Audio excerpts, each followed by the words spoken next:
Rádio. Novelo.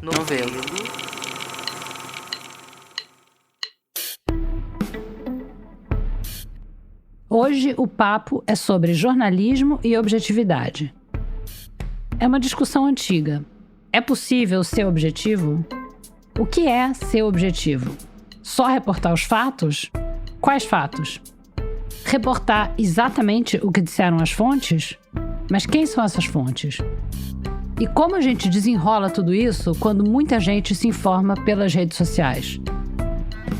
A convidada de hoje, no Fio da Meada, é a jornalista Fabiana Moraes, que escreveu um livro chamado A Pauta é uma Arma de Combate, em que ela diz que quer tirar a subjetividade do armário. A subjetividade do jornalismo e dos jornalistas, no caso. Porque se a gente pensar bem, e até se a gente pensar mal, todo mundo é subjetivo. Todos nós andamos por aí com as nossas ideias, as nossas convicções, as nossas crenças e até as nossas implicâncias e empatias. Como consumidores de jornalismo ou como jornalistas, é importante admitir isso e partir do princípio de que ninguém é totalmente imparcial. Mas isso não significa imprecisão, não significa falta de apuração, nem falta de checagem. Nada a ver, são coisas diferentes, como a gente vai ouvir aqui.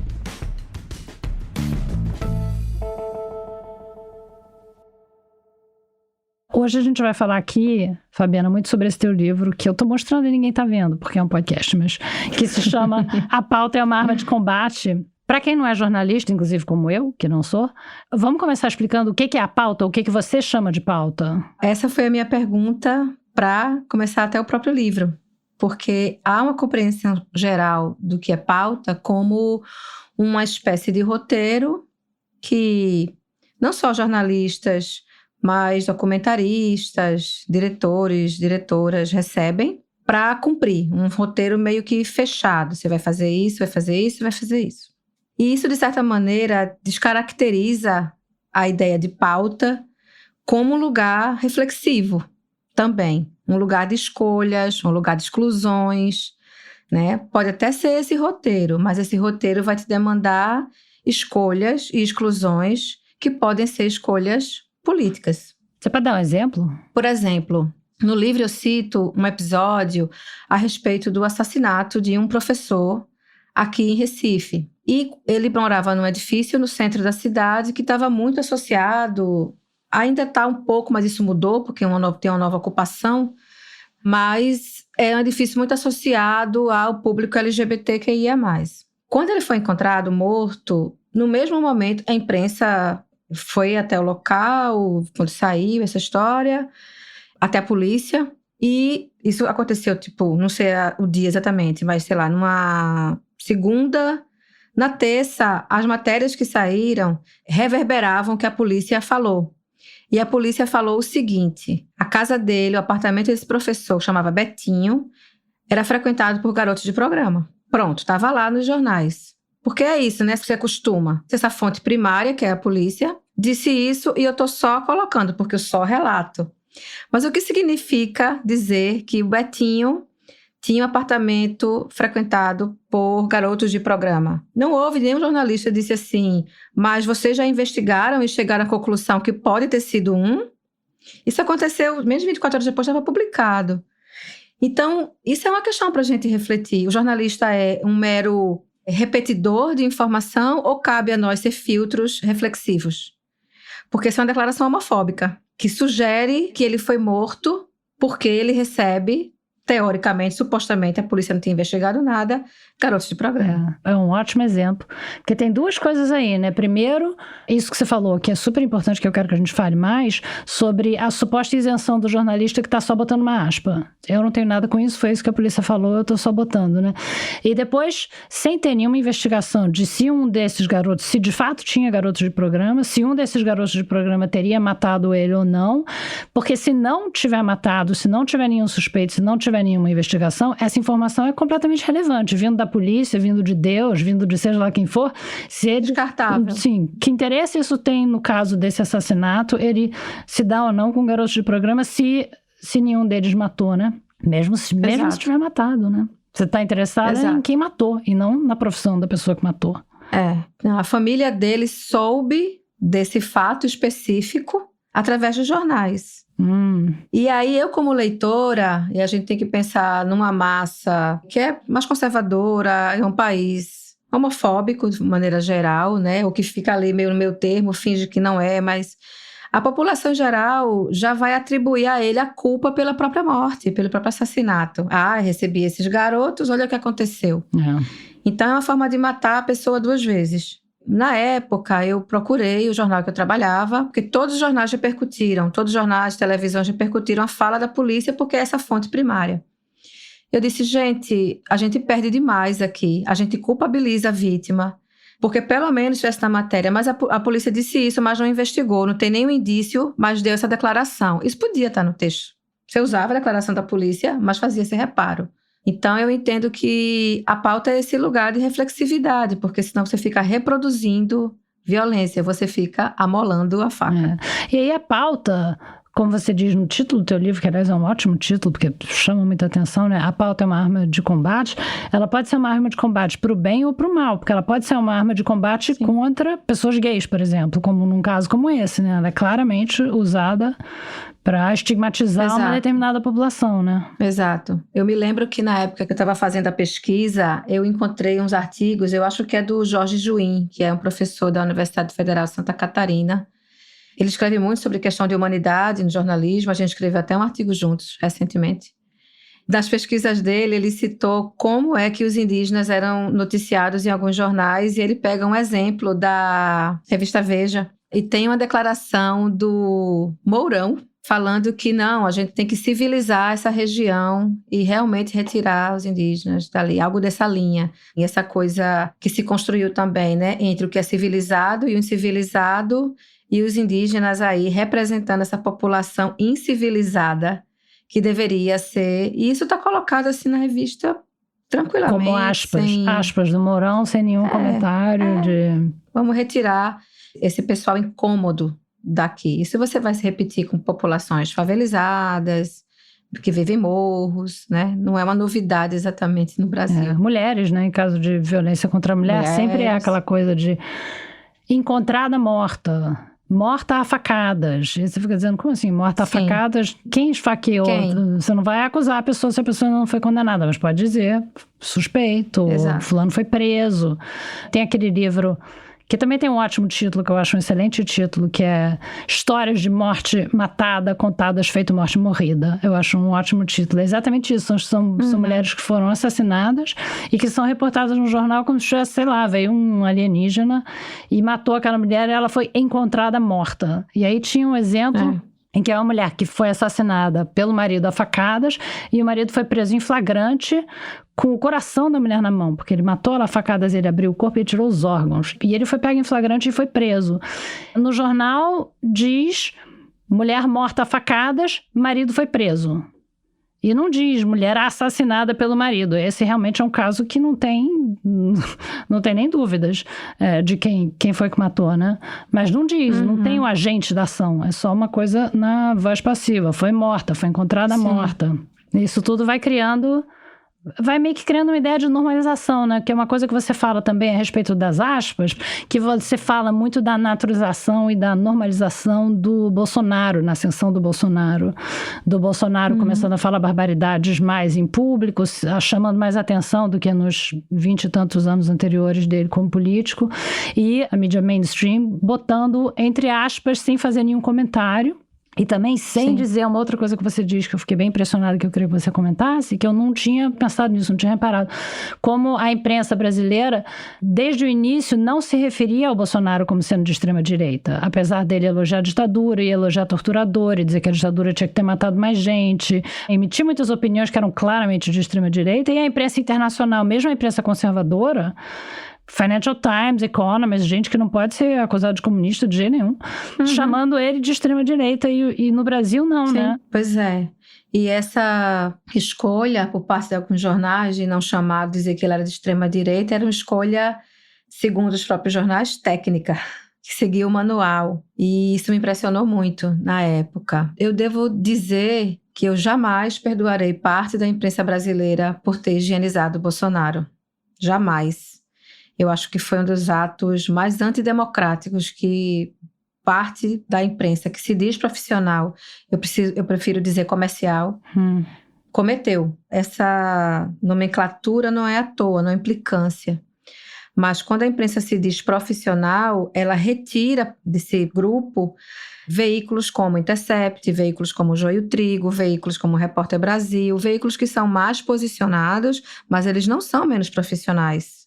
Eles são extremamente profissionais também. Então, eu acho que a gente tem que ficar muito atenta a essas palavras, né?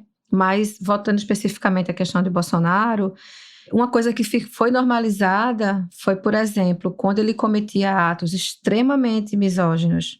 E aí, a misoginia não é colocada como crime, de maneira geral, né? O machismo não é um crime.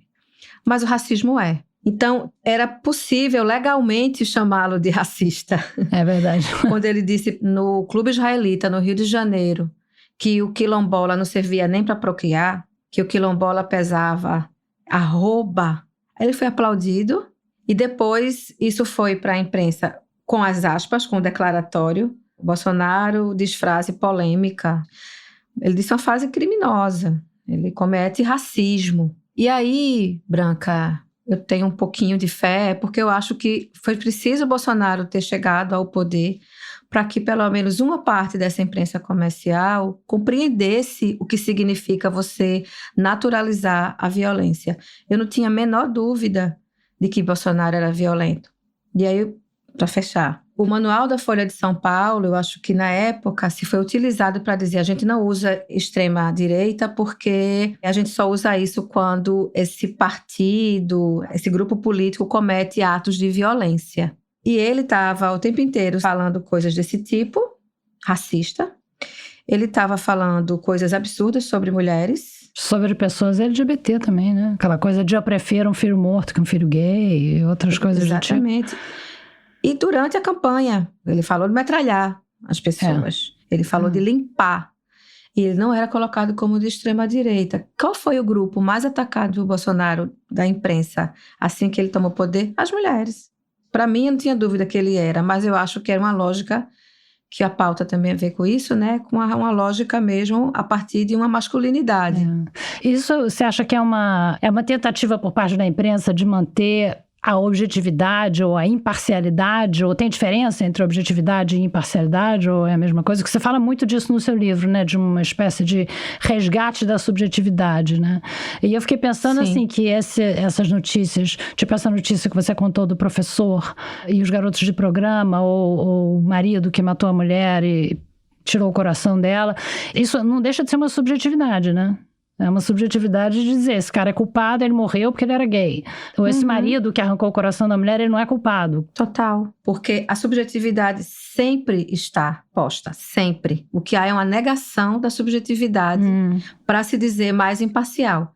Mas a subjetividade sempre está posta, né? Então, por exemplo, quando eu digo, não, eu vou colocar só essa aspa aqui do policial que falou que o professor foi morto e recebia garotos de programa em casa, ele está sugerindo uma coisa que eu deixo passar, que eu sei o que aquilo significa, que eu estou quase, sei lá, não, eu estava agindo no automático. Você não pode agir no automático, você está falando sobre as pessoas, você está falando sobre assassinatos. Você não pode naturalizar essa cobertura. Essa matéria tem uma subjetividade enorme, mas, na época que eu falei, inclusive lá no jornal, não, mas eu coloquei só a aspa do que o policial me falou. Então, assim, eu acho que o que o livro vai trazer, justamente como começa o segundo capítulo, que eu brinco com isso, né? Vamos tirar a subjetividade do armário, porque ela sempre está ali. A negação dela tem uma estratégia que é uma estratégia comercial, que o jornalismo recorre ali pelo final do século XIX, quando, enfim, tem um público leitor maior e esses jornais querem falar para esse público maior sem dizer assim, eu estou ligado a esse grupo político, eu estou ligado a esse. Isso era comum anteriormente. Com esse aumento de público, os jornais vão se vestir dessa capa de objetividade para dizer, olha, eu posso vender para todo mundo porque a gente é imparcial e objetivo. Aí num caso como esse isso é uma coisa que tem também nesse livro de histórias de morte matada, contadas feito morte morrida, que elas falam que muitas vezes os manuais de redação, a formação do jornalista diz, bom, se a pessoa não foi condenada, esse homem que matou essa mulher não foi condenado ainda, então a gente não pode dizer que foi ele que matou. Não pode dizer que ele é o responsável, porque a pessoa não foi condenada ainda. Aí ela diz, ok, isso fica mais ou menos como uma desculpa para você não colocar o agente da ação, não colocar que foi esse homem que matou essa mulher, porque você pode dizer outras coisas, né? Você não precisa dizer que o cara foi condenado se não foi condenado. Ou você não precisa, talvez, dizer que o Bolsonaro cometeu crime de racismo se não houve um processo. Mas você pode... Tem outras maneiras de você dizer. E quais são essas maneiras? Como resolver isso? Porque o jornalista tem que se ater aos fatos. E se a pessoa ainda não foi condenada, você pode acusar a pessoa de um crime que a polícia ainda não acusou? Ou o Ministério Público não entrou? Não, porque não cabe, né? O jornalista acusar, dizer que foi aquela pessoa. Mas eu quero usar um exemplo para pensar um pouco nisso, né? Geralmente tem uma questão de machismo, né, que está incorporado ao jornalismo. Tem um livro maravilhoso de Márcia Veiga, que eu recomendo a vocês, que é Masculino, Gênero e Jornalismo. Que é um livro que me ensinou muito, né? Eu falo muito sobre ele também na pauta. E ela vai mostrar como, de fato, tem, né, essa estrutura masculinista, ou melhor dizer, porque as mulheres também cometem esse machismo, dentro do jornalismo. A questão do Morte Matada traz muito essa questão, né? Explicita muito isso. Mas tem um outro ponto que eu acho que é importante a gente pensar. Isso acontece ainda hoje. Nesses programas matutinos, vespertinos, policiais, quantas e quantas vezes a gente viu o rosto de uma pessoa chegando na delegacia e o repórter ali com o microfone no rosto dela dizendo: por que você fez isso? Ou tem uma enorme quantidade dessas pessoas que são pessoas LGBT, são travestis, que aí vira meme, vira piada. Tem um caso bem famoso que é de Vanessão, era um meme ali por 2010. Por que que essas pessoas são condenadas já com o microfone na cara e o rosto colocado? Tem aqueles velhos clássicos, né, que também falam, sei lá, um adolescente que vive na favela é o traficante. Um adolescente de classe média é jovem envolvido, estudante, universitário. Né? Estudante envolvido em assassinato de não sei quem. Esse é um ponto bem importante para a gente pensar, porque são escolhas da imprensa também, né? São escolhas da imprensa. No caso do suposto, né? Porque suposto é uma palavra que está correta, mas tem um abuso do suposto e isso está associado também ao apagamento. Por exemplo, você falou da história do coração, desse assassinato. Não está colocado assim, teve um flagra, teve isso, mas não está colocado ali, mesmo com flagra. Então, tem uma proteção muito grande no geral, né? E eu não acho que assim, as pessoas fazem isso propositadamente, assim, eu estou fazendo isso. Porque eu quero proteger o assassino, não é? Né? Porque eu quero proteger, não é assim que funciona. A gente tem uma formação social, tem uma formação pedagógica que não se dá só formalmente pela escola, mas que se dá pela própria mídia, se dá por aquilo que eu escuto, que eu leio ao longo da minha vida. Então eu naturalizo essas questões. Por isso que eu falo que a pauta é um lugar de reflexividade. A gente precisa se perguntar por que isso é assim? Por que eu estou repetindo isso de novo? A quem essa matéria que eu estou escrevendo, essa reportagem vai servir? Ao que ela vai servir? Ela vai reiterar o apagamento de uma pessoa? Isso é possível fazer no dia a dia, sabe? Eu acho que são perguntas que, se a gente for levar isso mais à frente, elas vão, inclusive, ao encontro de uma melhor objetividade. Que seria o quê, essa melhor objetividade? Seria, por exemplo, os repórteres daqui de Recife terem perguntado ao policial se a polícia já tinha chegado a um suspeito, se havia um suspeito, porque ele estava citando que o apartamento era frequentado por garotos de programa. Isso seria mais objetivo. A gente aprende no jornalismo que o jornalismo tem que ser o menos impreciso possível. A gente aprende isso, né? Nos manuais está lá. Mas a gente usa essa imprecisão o tempo todo nesse caso. Como é que eu coloco uma frase imprecisa e digo, mas foi a polícia que disse? Mas nós aprendemos na universidade a sermos o menos impreciso possível. Mas está naturalizado. E eu imagino que vocês aprendam em universidades também a desconfiar de tudo, né? Quer dizer, você ouve uma declaração, seja da polícia, seja de uma pessoa na rua, você verifica, né? Se aquilo realmente aconteceu, se aquilo procede, né? Não é só porque vem da polícia que de repente ganha status de... Não só de verdade, mas de um fato relevante. Porque nesse caso, mesmo que fosse verdade, qual é a relevância de ter garoto de programa ou não ter garoto de programa, né? Pois é. O termo já é um termo estigmatizante, né? Garoto de programa é um termo estigmatizante. A melhor coisa era questionar no papel ou na TV a fala da polícia. É reportar os fatos, né? O cara morreu, a gente não sabe quem matou, ou tem uma pessoa sendo investigada, e não se referir a mais nada. A vida sexual dele, a orientação sexual dele, porque não tem nenhuma relação, né?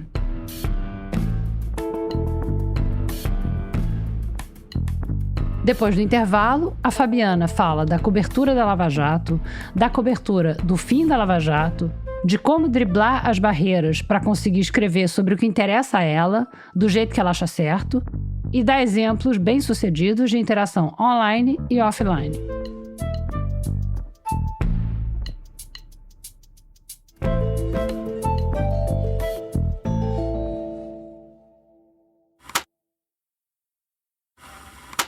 E você acha, com relação ao Bolsonaro, e também um pouco antes, eu lendo teu livro, eu fiquei pensando muito na cobertura da Lava Jato, nos jornais e na televisão, e nas redes sociais também, que eu quero falar um pouco sobre rede social aqui, mas eu me lembro na Globo que aparecia aquele cano, né, tinha um duto, assim, quando eles botavam matéria sobre a Lava Jato, eles botavam uma animação, assim, de um duto, e desse duto jorrava dinheiro, né, então já cria uma dramatização, uma sensacionalização do assunto, né, e você às vezes não tá nem prestando atenção, mas você tá vendo aquele duto jorrando dinheiro e você tá pensando, gente, isso é o meu dinheiro que tá jorrando, sem prestar atenção nos fatos que estão sendo relatados ali, né? E eu acho que a cobertura da Lava Jato e a destruição da Lava Jato também, eu acho que foi tudo muito mal gerido por todo mundo. Foi uma chuva de imprecisões. A delação virou a grande arma. Para quem tá vendo lá de fora, tipo eu, me parecia não uma apuração, mas sim reportar o vazamento.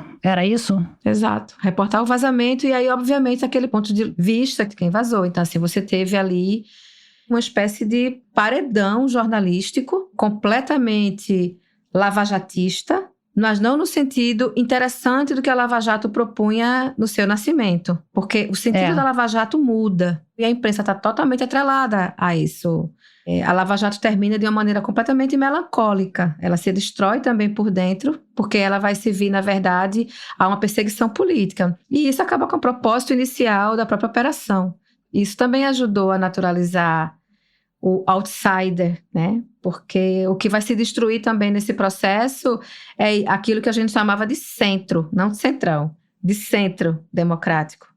Isso se destrói com isso, porque as pessoas vão se voltar para o outsider, se nada prestava. Porque a forma com a qual a imprensa cobriu a Lava Jato também era uma forma de destruição da política. A política não servia para nada, tudo só tinha ladrão, não servia para absolutamente nada. Você colocava os atores políticos como vilões e bandidos e mocinhos, o juiz mocinho, o político bandido. Isso causou uma destruição da percepção nacional da própria política, né? E a gente faz as coisas pela política. É pela política que as coisas se dão. É preciso melhorar a política, não destruí-la. Eu concordo inteiramente. Eu sou aquela que sou a favor de fortalecimento de instituições democráticas e é a única coisa que funciona. Mas a cobertura é um show de subjetividade. Com a capa da objetividade, não, a gente está só colocando o que saiu hoje. Com operações que eram combinadas com a imprensa. Tipo assim, ó, vai ter operação amanhã, aparece por aqui? Acorda às 5 da manhã. Quando o carro chegava da polícia, a imprensa estava atrás já.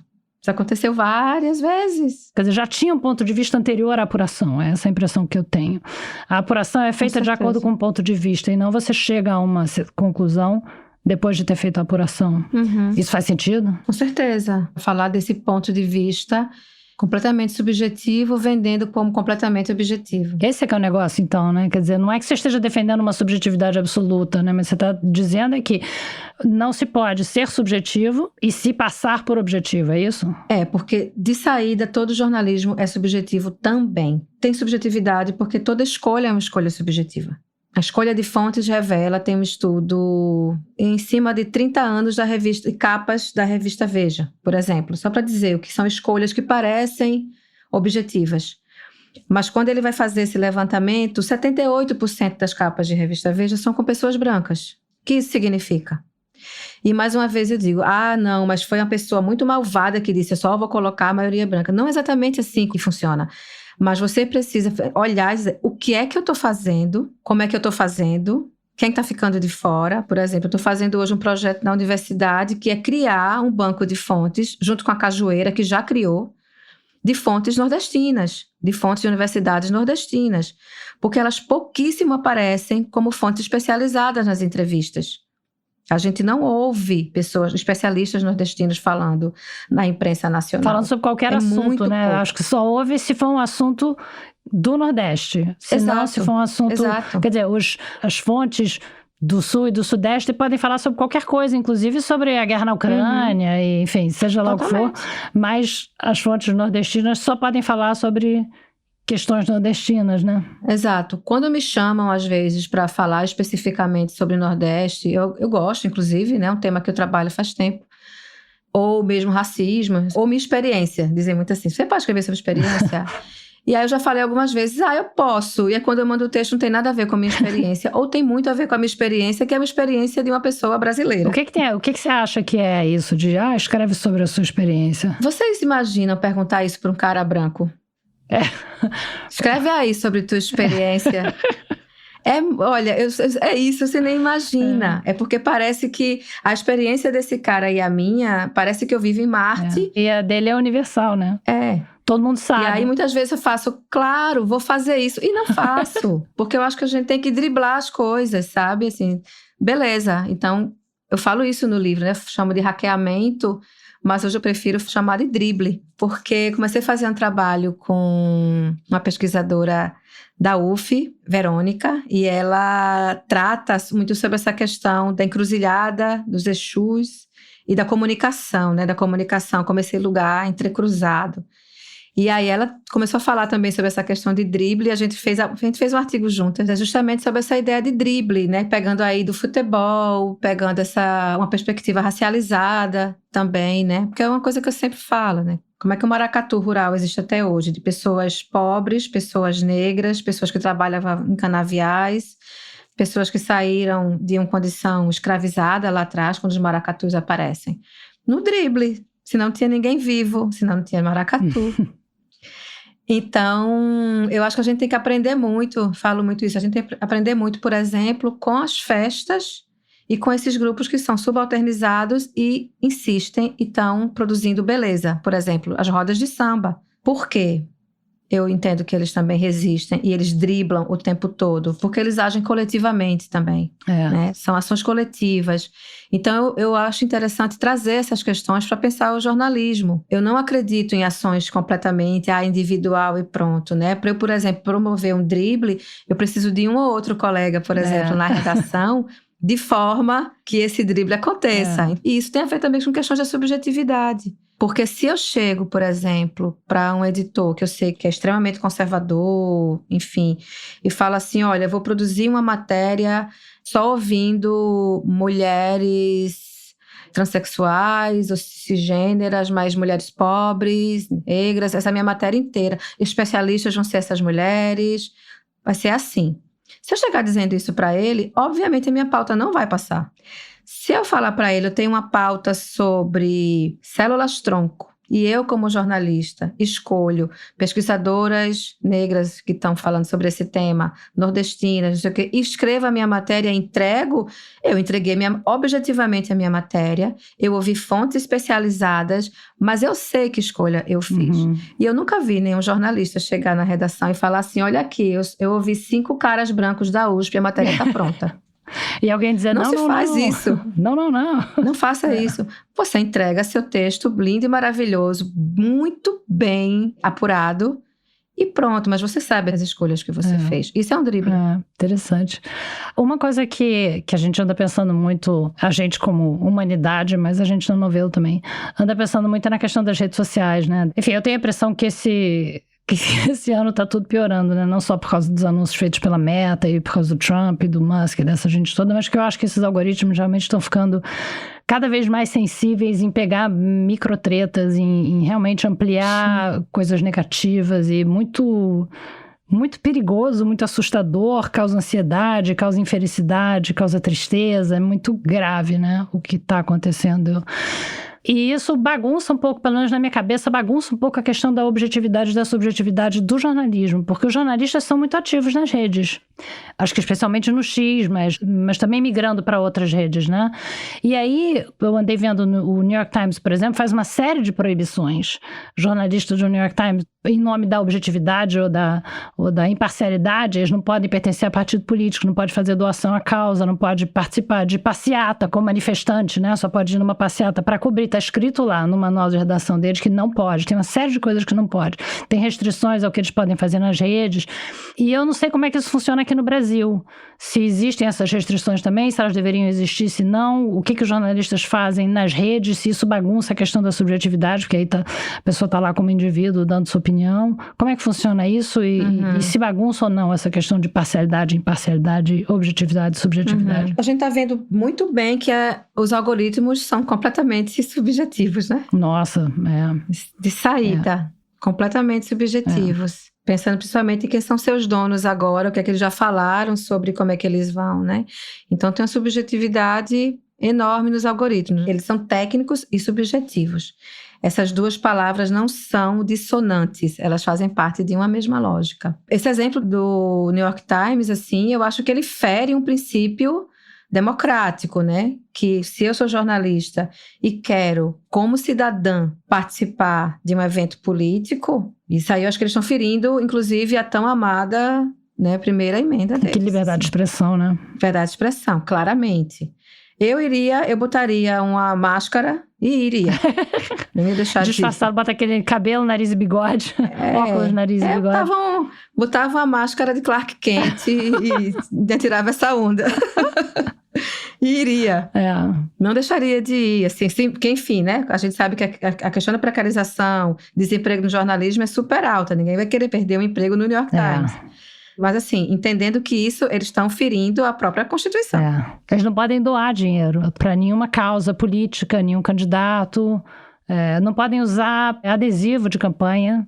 Aí eles dizem tudo isso e aí depois eles dizem, não, mas o fato deles não estarem participando de eventos políticos não quer dizer que eles não deem importância a esses eventos ou que eles não tenham suas próprias ideias, assim. Mas eles dizem que a nossa reputação de independência depende da fé do público de que nós podemos fazer o nosso trabalho livres de viés e de influência. Essa é a razão para essa proibição. Isso faz algum sentido? Esse é o maior clássico Isso a gente volta a falar do século XIX, quando os jornais querem vender para um público mais amplo e dizem, nós não temos viés, nós não temos nenhuma ligação com esse ou com aquele político. Jornais aqui no Brasil também já fizeram isso. Como é que funciona isso no Brasil? Não existe esse tipo de restrição, existe? Ou regras de como os jornalistas devem agir nas redes, por exemplo. Se você vai trabalhar num jornal, eles dizem, no X você tem que, sei lá, falar diferente do que você falava antes de entrar aqui ou não? Eu não sei como é que tem sido isso exatamente em relação à presença de jornalistas nas redes.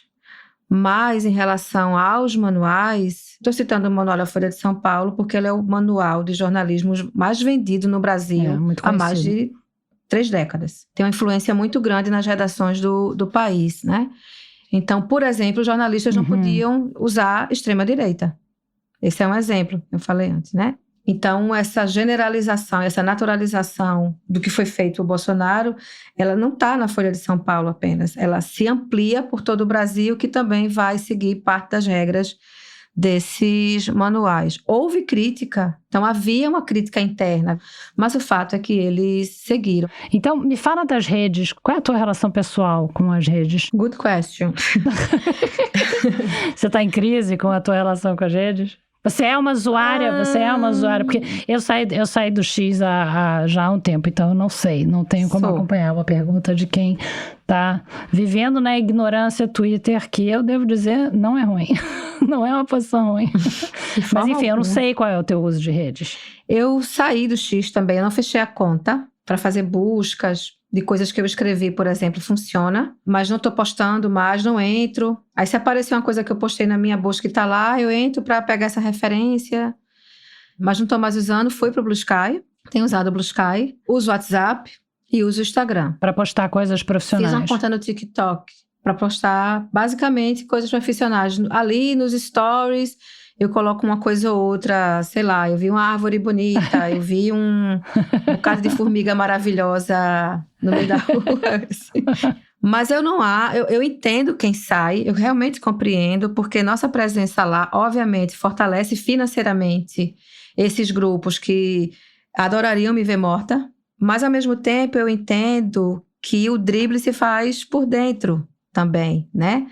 Eu acredito na comunicação offline e online. Eu acho que o offline também é super importante e às vezes a gente esquece disso. O tipo de influência que o offline causa também, né? De reverberação. Eu escrevi um artigo para o Intercept sobre isso. Eu coloco esse offline aí a partir do exemplo do Sargento Perifa, que é um coletivo aqui de Recife absolutamente maravilhoso, que foi fundado por Gilberto e Martiene. Ele está aqui numa zona que chama Córrego do Sargento, por isso ele tem esse nome, Sargento Perifa. Estão nas redes, tem site, mas também fizeram dentro da própria comunidade linhas de transmissão, grupo de mulheres, um espaço físico no qual tem, por exemplo, formação de jovens no audiovisual, tratam de questões de alimentação também. E só para dizer assim, é um ambiente de maioria conservadora, mas que estão associados ao Sargento Perifa através do tete-a-tete que o Sargento Perifa, as pessoas do Sargento Perifa promovem nas casas. Tem linha de transmissão no WhatsApp dessa comunidade, que, salvo engano, tem 368 ou 70 famílias, e cerca de 310 estão associadas ao Sargento Perifa. Então, é muito importante que a gente também entenda ou se associe já a esses coletivos de comunicação que estão falando, estão falando com as pessoas que estão nas igrejas evangélicas quase todos os dias. Pessoas que são vítimas de fake news. E aí o Sargento, eu acho que ele é um modelo muito interessante para a gente pensar essa comunicação offline. Agora, eu tenho tido mais cuidado no que eu reposto, por exemplo. Mas eu acho que pode ser muito mais interessante postar quem está produzindo um contradiscurso, sabe? Visibilizar quem está tentando ali produzir um material que coloque em evidência, não assim, Trump falou um absurdo, aí eu reposto. Nossa, olha Trump falando esse absurdo. Não vou fazer isso, né? Eu vou postar gente que não tem 0,0,0,0 da visibilidade dele e que está tentando, por exemplo, coletivo de jornalismo. A gente tem que visibilizar isso em vez de ficar reproduzindo o caos. E esse é um exemplo do que você estava chamando de drible. Também. A gente tem que ser estratégico também no como é que a gente vai usar as redes. Tem que ser estratégico, porque senão a gente vai reiterar o discurso de ódio que está sendo produzido por eles. A gente é desse tamanhico, obviamente. Não estou achando que a gente está aqui é completamente, fundamentalmente assimétrico. Mas eu não vou ser mais uma a colaborar com isso. Porque aí eu vou dizer, putz, qual é meu papel aqui? O que é que eu estou fazendo aqui? E você também não vai ceder espaço para que as outras vozes só apareçam, né? Quer dizer, você quer estar lá com as suas ideias, né? Claro, a gente está produzindo conhecimento, a gente está produzindo, por exemplo, essa pesquisa em relação a fontes nordestinas. Eu quero que ela rode muito dentro das redes desses caras que querem a nossa morte. Um exemplo de um veículo que eu acho muito maravilhoso, que é o Joio e o Trigo. Eu sou extremamente fã do Joio e o Trigo. E eu sei, por exemplo, eles saíram do Twitter.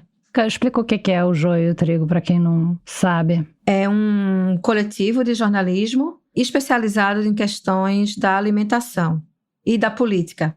Se você pensar, se existe uma bancada do agro, é porque a alimentação é completamente política.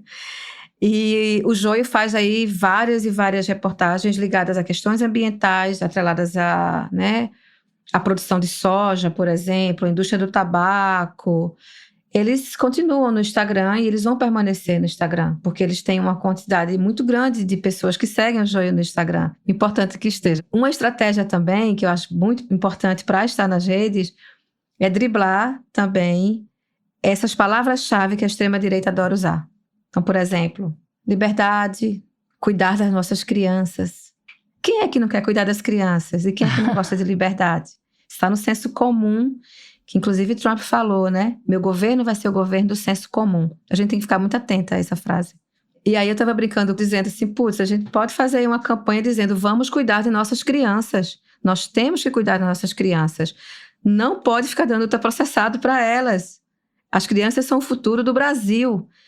A gente precisa entender que essa linguagem é uma linguagem de impacto. que é uma linguagem do senso comum e que todo mundo está interessado em proteger criança em liberdade, por exemplo. A gente não tem que ter, eu não vou fazer isso porque isso é... Não, por que a gente não pode fazer isso com outro conteúdo? Né? Isso é interessante para estar na rede. Bem interessante. Essa é uma outra maneira de driblar, né? Quer dizer, usar as mesmas palavras que todo mundo... Parece político em campanha, né? Que todo mundo diz, não, eu sou a favor da saúde, da educação e das crianças. Alguém não é? O que você está fazendo também no teu jornalismo é isso, né? Prestar atenção, por exemplo, nas crianças que estão morrendo por violência policial ou por excesso de ultraprocessados. Que são estupradas dentro da própria casa. Falta de saneamento. Então, bora cuidar das nossas crianças. Pois é, né? Esse discurso de que a população LGBT é pedófila tem um impacto enorme quando a gente tem, assim, muito... Todos os anos sai, por exemplo, o Fórum de Violência, né? Fórum de Segurança Pública, assim. Tem estatísticas que mostram que, acho que bate quase 80% de estupros são realizados dentro da própria casa por pessoas conhecidas. São os pais, são os padrastos, são os tios, são os avós, são amigos da família. É dentro da própria casa. A gente precisa fazer uma correção da checagem. A Fabiana se referia, na verdade, ao Anuário Brasileiro de Segurança Pública, que indica que 84% dos estupros são cometidos por alguém da família e 61% acontecem na casa da vítima. Por que é que a gente não consegue produzir um contradiscurso com esse dado tão relevante? A gente não consegue. Então, tem uma questão de linguagem aí que a gente tem que ficar muito atenta, sabe? Então, assim, eu aí acho que Trump deu, inclusive, um bom insight. Meu governo vai ser o governo do senso comum. A gente tem que disputar o senso comum também. Obrigada, Fabiana.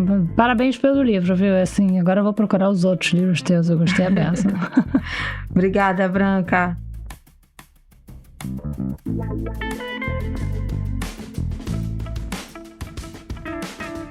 Obrigada por ouvir o Fio da Meada. No site da Rádio Novelo, você pode encontrar a transcrição do episódio. E se você quiser saber mais sobre o podcast, a gente está no Instagram, no @radionovelo. Você pode seguir a gente por lá e também na plataforma onde você está ouvindo esse episódio. Dá para deixar um comentário sobre essa conversa, tanto nas nossas redes, quanto na Apple e no Spotify. O Fio da Meada é um original da Rádio Novelo. Tem episódio novo toda segunda-feira. A coordenação e produção são da Evelyn Argenta e da Ashley Calvo. A direção criativa é da Paula Scarpim e da Flora Thomson-DeVoe. A direção executiva é da Marcela Casaca. A edição executiva é da Natália Silva. A gerência de produto é da Juliana Jäger. A gerência de parcerias é da Luísa Sade. A montagem desse episódio é da Laila Moalen e a sonorização e mixagem são da Júlia Matos. A música original é da Luna França. O apoio de produção é do Vitor Hugo Brandalize, da Bia Guimarães, da Sara Zobel, da Carol Pires, da Bárbara Rubira, da Carolina Moraes e da Isabel de Santana. A produção desse episódio foi da Carolina Moraes e da Natália Silva. O desenvolvimento de produto e audiência é da Bia Ribeiro. A identidade visual é da Natasha Gompers. A coordenação de ilustração e design é do Gustavo Nascimento. A análise administrativa e financeira é da Tainá Nogueira. A checagem é do Bruno Lima e a revisão de transcrição é da Flora Vieira. Obrigada e até a semana que vem.